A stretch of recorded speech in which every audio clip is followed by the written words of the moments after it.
Đoạn cuối của Em đẹp hơn ánh sao đã làm dấy lên những cuộc tranh luận sôi nổi.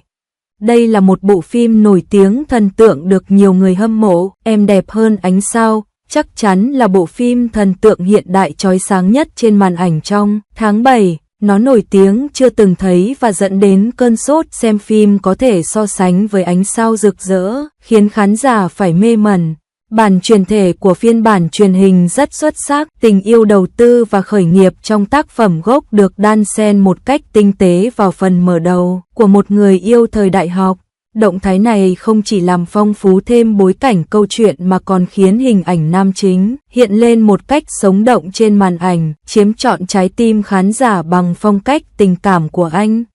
Từ góc độ tài chính, cốt truyện của Em đẹp hơn ánh sao đã chuyển sang chiều hướng xấu hơn, mở ra thời điểm nổi bật của sự hòa giải và những vướng mắc tình cảm đã được giải quyết và cảm xúc, đồng thời mong muốn có thêm sự khôn ngoan và cảm xúc trong kinh doanh trong tương lai. Thế giới kinh doanh thăng trầm, trong khi sự nghiệp của Hàn Đình đang mở rộng, những hiểu lầm lặng lẽ nảy sinh giữa Hàn Đình và Kỷ Tinh, rạn nứt tình cảm khó hàn gắn. Cuối cùng hai người chia tay nhau, khiến giới tài chính thở phào nhẹ nhõm.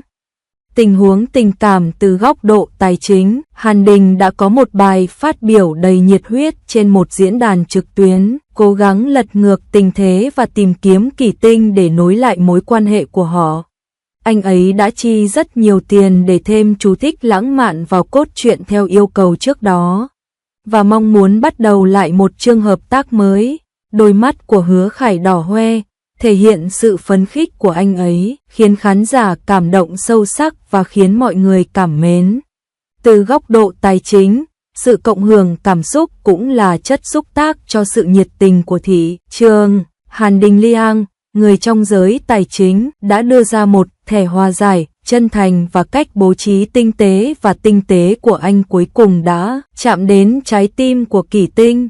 Kỷ Tinh vui vẻ bước vào biệt thự của Hàn Đình, điều này cho thấy hai bên sắp bắt đầu lại một chương hài hòa và cùng nhau vẽ nên một chương mới. Cuộc khủng hoảng tài chính lại gia tăng, Kỷ Tinh bất ngờ gặp Chu Hu Yêu, người đã im lặng từ lâu. Kế hoạch đằng sau hậu trường là nhắm vào Hàn Đình, nhưng anh không còn cách nào khác là kéo Kỷ Tinh vào vòng xoáy và sử dụng nó như một con bài thương lượng để gây áp lực lên Hàn Đình. Một cuộc chiến giữa vốn và sự tháo vát được dàn dựng một cách âm thầm.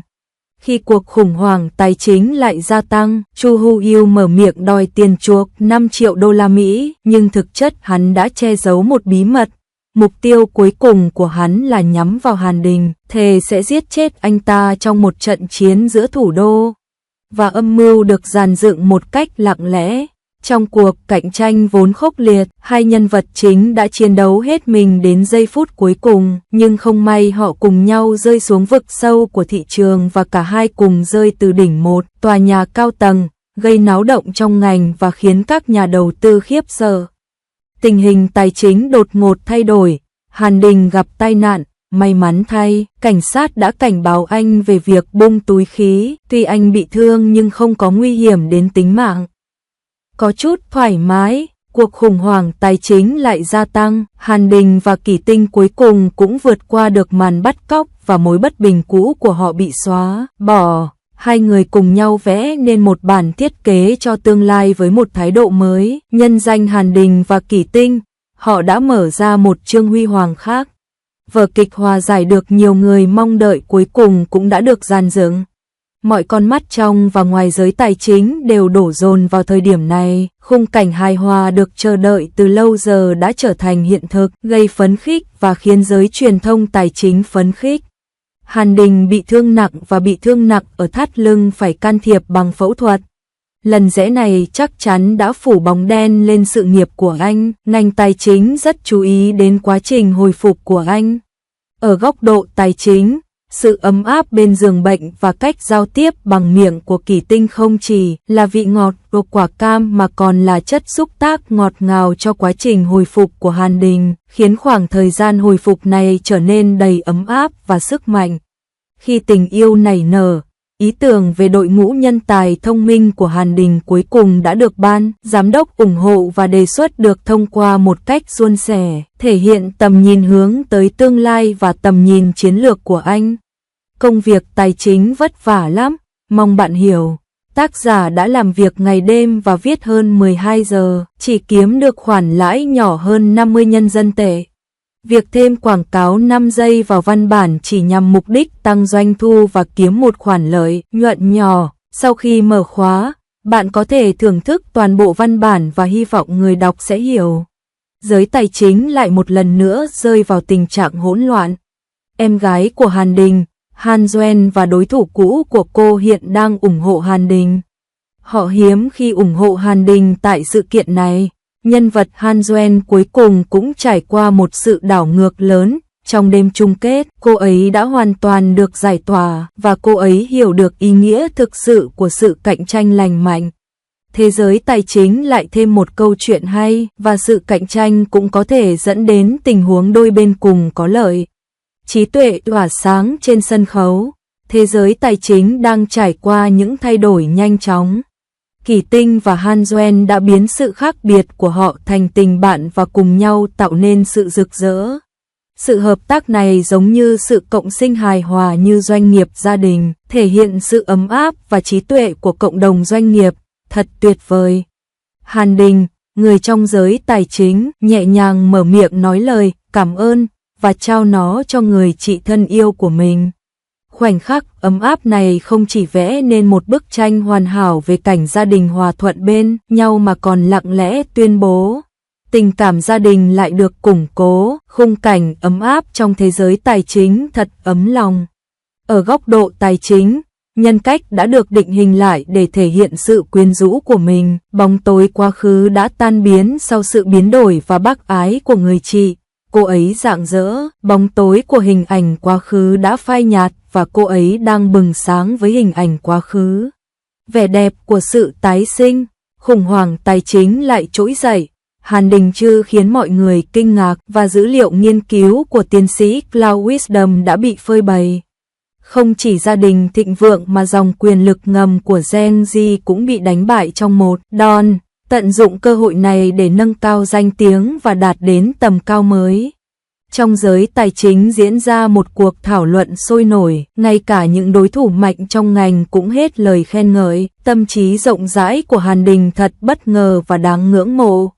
Đó là điều hiếm có. Góc nhìn độc đáo của nam diễn viên trực tiếp chỉ ra triển vọng rực rỡ của hệ thống chăm sóc y tế thông minh của Trung Quốc. Ông có tham vọng lớn và thề sẽ sử dụng AI y tế để dẫn đường, thúc đẩy làn sóng trí tuệ y tế trong nước và chứng minh khả năng vô hạn của dịch vụ chăm sóc y tế thông minh ở Trung Quốc. Đằng sau vụ thu hoạch kép về tài chính và tình cảm, Kỳ Tinh và Hàn Đình cùng nhau bước vào cuộc sống thường ngày ngọt ngào. Với sự nhạy bén về tài chính và sự tinh tế của cuộc sống, họ đã dệt nên một chương ấm áp thuộc về họ và mỗi khoảnh khắc đều tỏa sáng. Ánh sáng hạnh phúc, vòng tròn tài chính cũng cần phải ngọt ngào. Kỳ Tinh cẩn thận trải chuốt bộ râu của Hàn Đình, dù làn da có chút tổn thương nhưng sự chăm sóc tinh tế mà anh thể hiện trong cuộc sống hàng ngày giống như một dòng nước ấm áp, khiến người xem đắm chìm trong khoảnh khắc ngọt ngào không cần trang điểm này, và màn hình tràn ngập tình yêu. Là món hầm tình yêu. Trong thế giới tài chính, Kỳ Tinh Yu dành thời gian rảnh rỗi để nấu món súp xương, điều này chỉ làm tăng thêm vẻ đẹp cho cơ thể của Hàn Đình. Tình cảm sâu đậm này dù đầy ngọt ngào nhưng cũng lặng lẽ nuôi dưỡng cảm giác thỏa mãn. Hai người cùng nhau uống chén canh này, cùng cười nói, chia sẻ vui buồn và càng yêu nhau sâu đậm hơn. Cốt truyện ngọt ngào say đắm. Kỹ năng diễn xuất của Đàm Tùng Vận rất đáng khen ngợi, đáng tiếc là phần trang điểm lông mày có chút thiếu sót, các chi tiết nghệ thuật cần phải trau chuốt. Dù khó có thể che giấu sự quyến rũ trong cách viết, nhưng những tiếc nuối nho nhỏ trên đôi lông mày lại trở thành chủ đề bàn tán của thị trấn. Ánh mắt khán giả càng sắc bén và trái tim cũng chăm chú hơn, hy vọng một sự xuất hiện tốt hơn trên màn ảnh. Trên khuôn mặt của Đàm Tùng Vận, hai đường nét bắt mắt đó giống như những biến động đột ngột trong biểu đồ tài chính, không những không tăng thêm vẻ sang trọng mà còn trở thành sự can thiệp vào thị giác, khiến người ta khó có thể bỏ qua sự mất cân bằng tinh vi trong sự tồn tại của chúng. Cảnh Kỳ Tinh và Hàn Đình trở về nhà giống như tái hiện lại cảnh kinh điển về chuyến thăm nhà Wei Wei của Xiao Nai trong A Little Smile is Alluring, vừa ấm áp vừa lãng mạn, khiến lòng người xao xuyến. Cảm xúc cũng là một câu chuyện hay, chuyện con rể vào cửa ngọt ngào, hài hước, khéo léo nắm bắt được tiếng cười và nước mắt của khán giả, cốt truyện cô đọng, lôi cuốn, thể hiện sự tinh tế, độc đáo của tác giả tự tài. Thông qua quả ớt đỏ tươi trên đĩa, góc nhìn tài chính cũng có thể nắm bắt được sự thử thách tinh tế của cha mẹ Kỳ Tinh đối với Hàn Đình. Đằng sau vị cay đó là những tâm sự sâu sắc không dễ diễn đạt, thể hiện trò chơi tinh tế trên bàn ăn. Trong bữa tiệc tranh thủ đô, Hàn Đình không ngần ngại nhai xương cứng để giành được mục tiêu mình đã chọn, dù rưng rưng nước mắt nhưng vẫn nghiến răng nghiến lợi đòi bắt anh ta dưới sự chỉ huy của mình, thể hiện sự kiên cường và kiên cường. Sự kiên trì của một thợ săn tài chính. Cha mẹ của Kỳ Tinh không phải là người máu lạnh, trong lòng họ rất dịu dàng.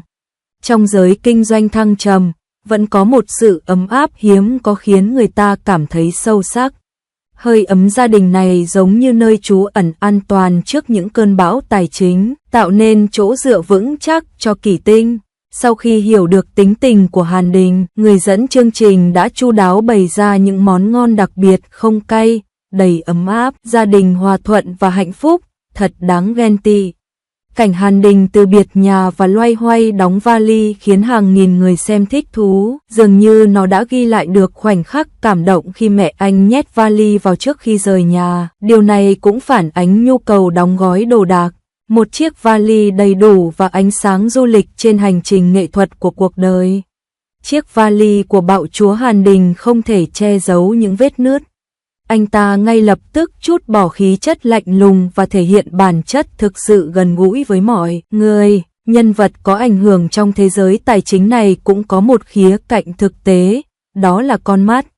Bát, sau khi gặp bố mẹ, tình tiết lãng mạn nhanh chóng leo thang và màn cầu hôn đang diễn ra sôi nổi. Từ góc độ tài chính, bữa tiệc đầy cảm xúc này cũng thú vị như thị trường chứng khoán. Mỗi bước đi đều được nắm bắt chính xác, chờ đợi thời điểm quyết định để kết hợp hoàn hảo giữa tình yêu và sự cam kết. Đôi chân dài của anh Hàn tỏa sáng, anh cầu hôn lãng mạn dưới ánh sao, diễn giải hoàn hảo bản chất của tựa đề, em đẹp hơn ánh sao. Đã di chuyển, đó là một câu chuyện tình yêu trong vòng tròn tài chính khi hai nhân vật chính cùng nhau vẽ ra kế hoạch cho cuộc hôn nhân và ôm nhau trìu mến trong và ngoài gương. Mối quan hệ không chỉ đã trọn vẹn mà còn báo trước một khởi đầu đôi bên cùng có lợi cho mối quan hệ hợp tác. Trong cuộc sống, có cả phú quý, cùng nhau có một chương huy hoàng. Tầm nhìn thẩm mỹ của đạo diễn thật độc đáo và đáng kinh ngạc. Trong các tác phẩm của anh, mọi khung hình đều giống như một tác phẩm nghệ thuật được chế tác cẩn thận và các chi tiết đều đầy sự khéo léo. Mọi người không khỏi thở dài, tính thẩm mỹ này thực sự rất tốt. Sau khi nhận giấy chứng nhận và mặc váy cưới, máy ảnh nhẹ nhàng quay lại, khắc họa hành trình đầy cảm xúc của cả hai từ lúc gặp nhau đến khi quen nhau. Sự lãng mạn và ấm áp đan xen nhau, chứng kiến tình cảm sâu đậm. Chương cuối cùng của Em đẹp hơn ánh sao thể hiện trọn vẹn vẻ đẹp lãng mạn của tài chính và kinh tế, cái kết hoàn hảo, đầy phong cách và ấm áp, quả thực là một câu chuyện hiếm hoi do chính tài chính viết ra. Phương tiện truyền thông, đoạn phim bổ sung ngắn ngủi 12 phút giống như một bản phân tích chi tiết về thị trường tài chính, mỗi khung hình đều đầy đủ chi tiết, nắm bắt chính xác trái tim của khán giả, thể hiện trọn vẹn ý đồ sản xuất và khiến khán giả cảm nhận được sự chân thành trong từng chi tiết. Chương phụ chuyển tiếp khéo léo 6 cảnh, miêu tả quỹ đạo cuộc đời của Hàn Đình và Kỳ Tinh, những cảm xúc đan xen, năm tháng trôi qua, phong cách sống hiện rõ trước mắt. Sâu như biển, đầy cảm xúc, ở góc độ tài chính, từ ngọt ngào trong đám cưới đến thăng hoa trong hạnh phúc 4 năm sau hôn nhân, cô duyên dáng bước vào hành trình vui vẻ làm mẹ với vận hành vốn suôn sẻ như cái ôm công chúa và mở ra một chương mới trong cuộc đời. Sau 7 năm chung sống, cảnh đời lặng lẽ thay đổi, tự nhiên như tấm gương vỡ đoàn tụ.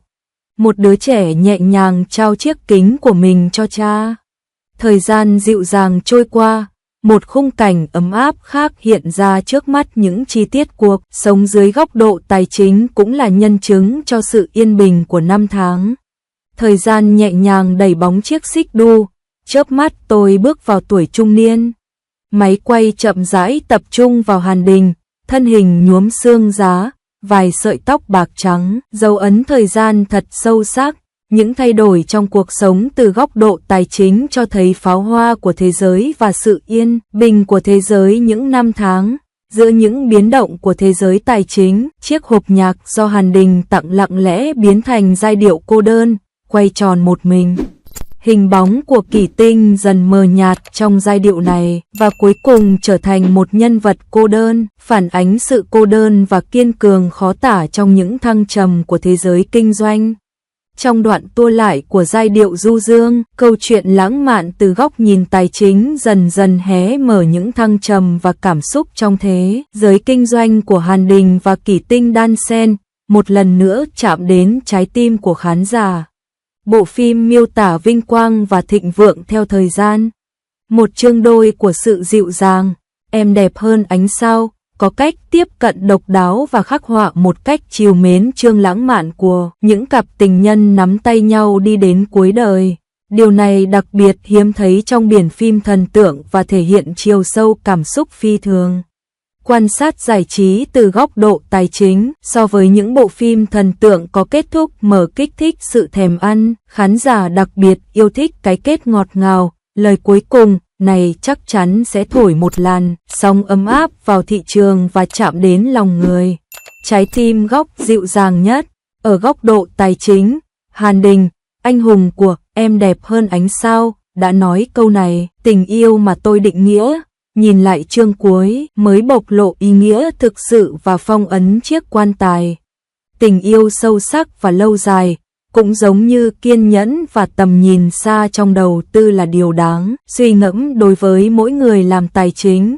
Chương cuối cùng của vở kịch này thực sự đã phác họa một cách sâu sắc cảnh cuối cùng của cuộc đời, mang đến cho khán giả một cú đánh nhẹ nhàng vào sâu trong cảm xúc của họ. Đây thực sự là một tác phẩm tàn bạo chạm đến tận trái tim. Tập cuối cùng của Em đẹp hơn ánh sao đã kết thúc thành công tốt đẹp, khiến khán giả hài lòng và độ nổi tiếng của bộ phim tiếp tục tăng cao. Nhìn từ góc độ tài chính, cái kết hoàn hảo của nó không chỉ phản ánh câu trả lời hoàn hảo mà thị trường mong đợi mà còn làm nổi bật sức hấp dẫn của tác phẩm, đã giành được sự yêu ái của giới truyền thông tài chính và nhận được nhiều lời khen ngợi. Ở góc độ tài chính, Hứa Khải thẳng thắn cho biết trải nghiệm này giống như được tận mắt chứng kiến một sự kiện đám cưới. Toàn bộ buổi lễ diễn ra tỉ mỉ, trang trọng và chân thực, khiến người ta có cảm giác như đang ở trong cung điện hôn nhân. Em đẹp hơn ánh sao, mô tả một cảnh đám cưới ở thế giới khác, khiến khán giả đắm chìm trong đó và trải nghiệm sống động trên màn ảnh. Nó đầy chân thực và đầy cảm xúc. Các phương tiện truyền thông tự đánh giá cao bộ phim này, có thể gọi là chuẩn mực mới cho những bộ phim tình cảm. Trong sự giao thoa giữa ánh sáng và bóng tối của bộ phim thần tượng, khoảnh khắc cái chết của Hàn Đình lặng lẽ đóng băng, cảnh tượng này khiến khán giả cảm động sâu sắc, mọi người không khỏi thở dài, tưởng rằng đó là một giấc mơ ngọt ngào, nhưng thực ra, bất ngờ họ nói lời tạm biệt bằng một nụ hôn nồng nàn. Cán cân cảm xúc đang nghiêng ngả, ai muốn chứng kiến cái kết buồn như vậy trong rạp hát trong mơ. Em đẹp hơn ánh sao kết thúc một cách duyên dáng và có thể coi là hình mẫu cho những kiệt tác sân khấu của năm. Nó kết thúc một cách hoàn hảo và để lại ấn tượng sâu sắc trong lòng khán giả. Chương cuối cùng của Sauvignon Blanc 2 kết thúc, cốt truyện phức tạp và khó hiểu, nước mắt rơi. Cảm xúc của khán giả vang dội sâu sắc như một cơn bão cảm xúc được lên kế hoạch kỹ càng. nhưng nó không thể che giấu sức mạnh ảnh hưởng đến lòng người. Trong thiên hà rộng lớn của điện ảnh và truyền hình, những cái kết mở như những bài thơ dang dở, thu hút trí tưởng tượng của con người, những cái kết có hậu như những bến đỗ ấm áp, mang lại sự an ủi cho tâm hồn. Với tư cách là một cái nhìn sâu sắc từ góc độ tài chính, mặc dù tôi tham gia sâu vào thế giới tài chính, nhưng tôi cũng thích một cái kết mở có thể truyền cảm hứng cho trí tưởng tượng không giới hạn. Nó cho phép câu chuyện không chỉ kết thúc trên màn ảnh mà còn tiếp tục đi vào lòng người. Mọi khán giả, kính gửi các chuyên gia tài chính, những hiểu biết sâu sắc của bạn giống như vàng. Bạn có thể muốn để lại những câu trả lời độc đáo của mình trong phần bình luận. Chúng ta hãy cùng nhau thảo luận, tiếp xúc với những tia sáng của tư duy và chia sẻ bữa tiệc trí tuệ tài chính.